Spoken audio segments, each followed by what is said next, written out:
तो चलिए आज भारत की नब्ज को समझने की कोशिश करते हैं।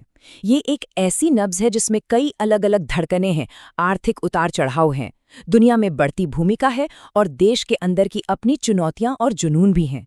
इन सबको जोड़कर देखते हैं कि आज भारत की तस्वीर आखिर कैसी दिखती है। तो सबसे बड़ा सवाल यही है कि इन तमाम वैश्विक बदलावों और घरेलू हलचलों के बीच अप्रैल 2026 में भारत का सफर किस दिशा में जा रहा है। इसे समझने के लिए उन बड़ी खबरों पर नजर डालनी होगी जो इस वक्त देश की दिशा तय कर रही हैं, और इसकी शुरुआत हम करेंगे अर्थव्यवस्था से। जी हाँ, आर्थिक मोर्चे पर एक बहुत ही महत्वपूर्ण अपडेट आया है।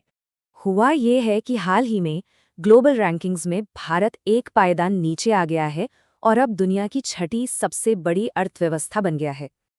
अब सवाल उठता है कि ये बदलाव आया क्यों? देखिए, इसके पीछे दो बड़ी वजहें बताई जा रही हैं।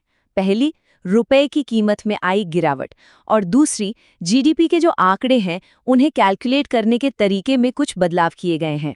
लेकिन हाँ, एक्सपर्ट्स इस बात पर जोर दे रहे हैं कि ये एक शॉर्ट टर्म सेटबैक है, मतलब एक अस्थायी झटका। उनका मानना है कि भारत की जो लॉन्ग टर्म ग्रोथ स्टोरी है वो अभी भी बहुत मजबूत है और टॉप 3 इकोनॉमी बनने का सपना अभी भी पूरी तरह से जिंदा है। अच्छा, अर्थव्यवस्था से आगे बढ़ें तो भारत की ग्लोबल स्टेज पर भूमिका भी बहुत अहम है। आइए देखते हैं कि अंतर्राष्ट्रीय दबावों के बीच भारत कैसे बातचीत और तनाव के बीच से अपना रास्ता निकाल रहा है। यहाँ एक बड़ा डेवलपमेंट भारत और चीन के रिश्तों में देखने को मिला है। लद्दाख में जो तनाव हुआ था उसके बाद पहली बार शंघाई सहयोग संगठन यानी एससीओ के मंच पर दोनों देशों के बीच एक बड़ी मीटिंग हुई है।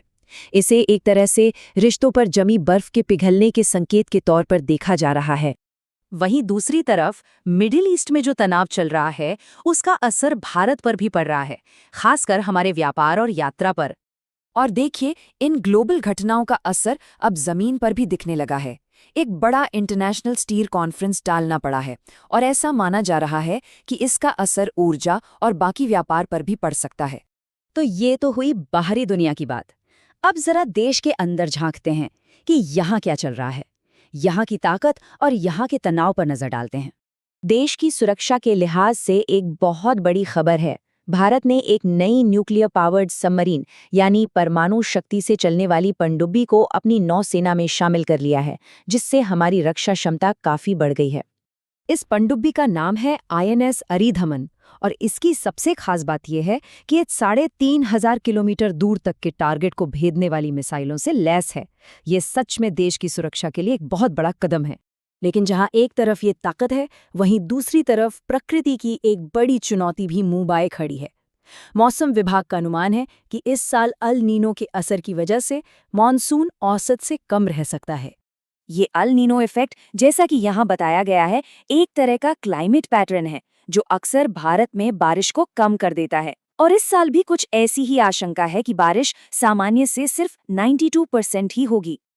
और यहीं से असली चिंता शुरू होती है।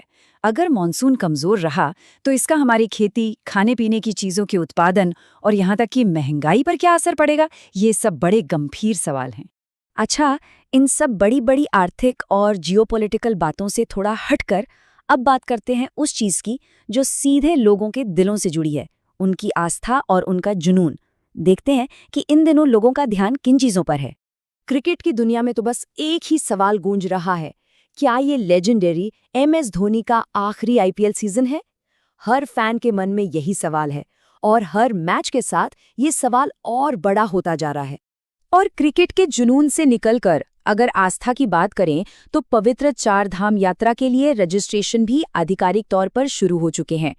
ये वो यात्रा है जिसे पूरा करने का सपना हर साल लाखों लोग देखते हैं। तो जब हम इन सभी अलग अलग धागों को एक साथ जोड़ते हैं, अर्थव्यवस्था, विदेश नीति, रक्षा, मौसम और लोगों का जुनून, तो देश की यह मिलीजुली तस्वीर हमें क्या बताती है?